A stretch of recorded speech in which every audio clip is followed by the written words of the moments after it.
تسوي لسنتين متتاليتين، اتصور 2024 2025. نعم صحيح.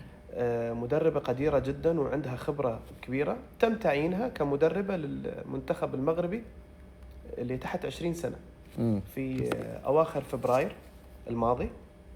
وبعد أسبوعين من تعيينها كمدربة للمنتخب المغربي تم فجأة الإعلان عن تعيينها مدربة للمنتخب الأردني للسيدات الأول.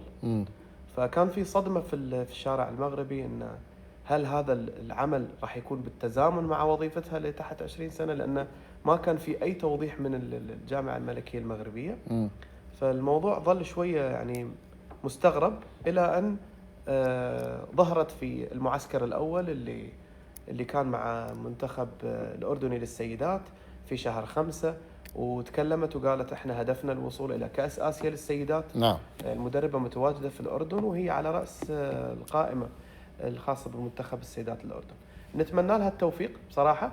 مدربة قديرة، مدربة تستاهل تكون، أنا من وجهة نظري تستاهل تكون هي المدربة الأولى للمنتخب المغربي الأول للسيدات. خاصة اللي خاض البطولة الأفريقية الأخيرة اللي ما شفنا بعد فشل خورخي. نعم. ما شفنا أن بصراحة خورخي ضاف أي شيء للمنتخب المغربي للسيدات. نعم. ولكن أكيد هذا لا يستنقص من المنتخب الأردني للسيدات، منتخب طموح جدا. وهذه أعتقد رسالة من الاتحاد الأردني إلى المشككين إلى بعض الصحفيين أو إلى بعض من قادوا الهجمات ضد الكرة المغربية، أن الاتحاد الأردني مؤمن بالمدرسة المغربية سواء صحيح. على مستوى الرجال أو على مستوى السيدات. صحيح. ويمكن بعض المغاربة انزعجوا أن الجامعة الملكية المغربية فرطت بلمياء، ولكن خلونا ننظرها من نظرة أخرى. تواجد لمياء مع المنتخب الأردني إضافة إلى الكوادر التدريبية المغربية، هو خير تمثيل للمغرب في كل العالم. هذا لا يعني أن المدربة هذه ما راح ترجع للمغرب وما راح تدرب في المغرب. أنا أشوف أن مستقبلها ممكن يكون مع المنتخب المغربي للسيدات الأول، وهذه مجرد محطة من محطاتها. يعني هي ما شاء الله عندها إنجازات في كل الفرق. هي سيفي قوي. أي نعم. كلاعبة كانت ناجحة وكمدربة ناجحة. فأعتقد شوية صبر تكتسب خبرة أكبر وتكون مؤهلة أنها إن شاء الله تربح كأس العالم. أحسن من المدربين الأجانب. أكيد. أحسن من المدربين الأجانب. وهذا الشيء اللي شفناه كفاءة موجودة. أخوي عبد الله، إحنا المغرب شفناه ناجح مع المدربين المغاربة بصراحة. نعم صحيح. يعني الذهاب إلى المدرسة البرتغالية والمدرسة الإسبانية ما شفنا هذاك النجاح أو النتائج. مو بالإضافة الكبيرة. أكيد. أكيد. في السابق نعم. نعم. من أكثر من 10 سنة 10 15 سنة ممكن. كبيرة عبد الله مع المدربين المغاربة.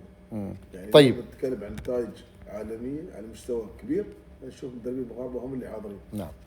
كذلك مشاهدينا الكرام، نادي الزمالك المصري يصدر بيان: الزمالك يغلق الباب أمام أي عروض لرحيل بيزيرا، والنادي يلزم اللاعب بالعودة للتدريبات فورا. هذا الخبر العاجل بعد انتشار طبعا خبر أن بيزيرا رايح الدوري الإماراتي وبالتحديد الشباب الأهلي. الزمالك يطالب بعودة هذا اللاعب. مكسب للزمالك، مكسب للزمالك. استقرار فني وإداري موجود مع المدرب معتمد. استقرار جميل لأي فريق قبل انطلاقة الموسم، وخلاص الدوري المصري بدأ تقريبا. شوف عبد الله، اليوم الاستقرار الفني يعطيك نجاح ويعطيك شيء إيجابي للمجموعة. نعم. وبالتالي اليوم عندك استقرار من كل النواحي، سواء على المستوى الإداري أو حتى على المستوى الفني. حتى بالنسبة للاعبين يعطيك أريحية في العمل. أنت كمدرب كيف تقود فريق وعارف أن المجموعة هذه عندك وكيف بتبدأ وياهم. إذا كانت هناك أسماء إضافة تعطي المجموعة أوكي، ما في مشكلة. لكن إذا عندك أفكار مزعجة، ممكن لاعب يطلع عندي، ممكن يروح عندي لاعب، هاي ما تعطيك أريحية إنك كيف تعمل وكيف تحط الأفكار اللي أنت تبغيها في الملعب. الاستقرار وايد مهم عبد الله. اليوم استقرار فريق الزمالك عفوا، فراح نشوف فريق بشكل مختلف عن الموسم السابق. نعم. وجود الزمالك مع الفرق المتقدمة يعطي إضافة للدوري المصري عبد الله. أكيد ضروري عودة فريق الزمالك على الصعيد المصري. تأتيني طبعا أكثر من سؤال أو تساؤل: متى يبدأ الدوري المغربي؟ هذا السؤال موجود الآن. الروزنامة شوية لك عليها. متى الدوري المغربي؟ الأندية عسكرت ومعسكره بالاساس اصلا الانديه، ولكن متى يبدا الدوري المغربي يا عبد الله؟ والله هذا يعني هاي علامة التعجب اللي حاليا موجودة عند الصحفيين، عند المتابعين، مدربين. يعني بصراحة يعني هل من المعقول انك توصل الى اواخر شهر 8 وبعدك ما عندك رزنامة واضحة ولا عندك وقت يبدأ فيه الدوري؟ يعني احنا متفاهمين ان الدوري المغربي يمكن طول وتأخر، يلا خلاص احنا كنا نتفرج مباراة كأس العالم ونتفرج مباراة الدوري المغربي بعد شغال، صح. بسبب يمكن ازدحام الرزنامة. ولكن هذا لا يعني انك لا تستبق الاحداث وما تجهز رزنامتك بدري وتخلص امورك كلها. يعني الموضوع موضوع مو معقد، ترى موضوع بسيط.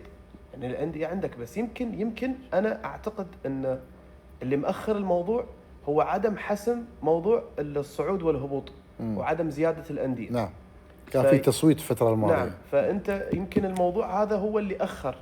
ولكن نرجع نقول نفس المبدأ، انت لما تدخل في امر فيه سين وجيم وفيه استفسارات